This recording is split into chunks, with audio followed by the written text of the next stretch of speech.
Hello' everyone, আজি মই এটা অতি সহজ ৰেচিপি লৈ আহিছোঁ। এই ৰেচিপিটো বনাবৰ বাবে আপোনালোকে প্ৰসাদেৰেই বনাব পাৰিব। ইয়াত ঘৰতেই থকা কিছুমান সৰু সৰু বস্তু ব্যৱহাৰ কৰি কম সময়ৰ ভিতৰতে বনাব পাৰিব। মৰ্ণিং ব্ৰেকফাষ্টত আপোনালোকে এই পিঠাটো কম সময়তে বনাই খাব পাৰিব। এই পিঠাটো বনাবৰ বাবে আমি প্ৰথমে অলপমান প্ৰসাদ ল'ম। তাৰ পাছত এটা আমি পিঁয়াজ ল'ম আৰু অকণমান বিলাহী আৰু আমি নহৰু ল'ম। এইদৰে আমি আটাইখিনি মিক্সিত দি মিক্স কৰি ল'ম। তাৰ পাছত আমি ইয়াত অলপমান হালধি আৰু সোৱাদ অনুযায়ী নিমখ ব্যৱহাৰ কৰিম। আপোনালোকে প্ৰসাদখিনি যিমান লয় তাৰ অনুসৰি আপোনালোকে নিমখ ব্যৱহাৰ কৰিব পাৰিব। মই ইয়াত কম প্ৰসাদ আৰু কম বস্তু লৈছোঁ কাৰণে অকণমান নিমখ ব্যৱহাৰ কৰিছোঁ। আপোনালোকে সোৱাদ অনুসৰি ব্যৱহাৰ কৰিব।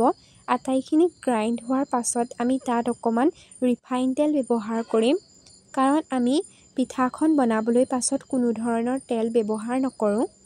আটাইখিনি মিক্স হোৱাৰ পাছত আমি টাৱাখন গৰম হ'বলৈ দিম।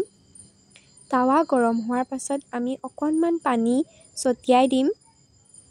তাৰ পাছতে আমি প্ৰেছটো ধুনীয়াকৈ টাৱাখনত মেলি দিম। এনেকৈ আমি 2 চামুচ ব্যৱহাৰ কৰিছোঁ। আপোনালোকে পিঠাখন ডাঙৰকৈ যদি বনাব বিচাৰে তেনেহ'লে আপোনালোকে সৰহকৈ দিব পাৰিব। মই এনেকৈ সৰুকৈ বনাই আপোনালোকক দেখুৱাইছোঁ। পিঠাটো আমি এনেকৈ ঘূৰণীয়াকৈ মেলি দিয়াৰ পাছত আমি আকৌ ঢাকন মাৰি 1 মিনিটৰ বাবে সিজিবলৈ দিম। ঠিক সেই একেদৰেই আমি শিলুটিয়েও 1 মিনিটৰ কাৰণে সিজিবলৈ দিম। তাৰ পাছত আমাৰ পিঠাটো সুন্দৰকৈ ৰেডি হৈ যাব।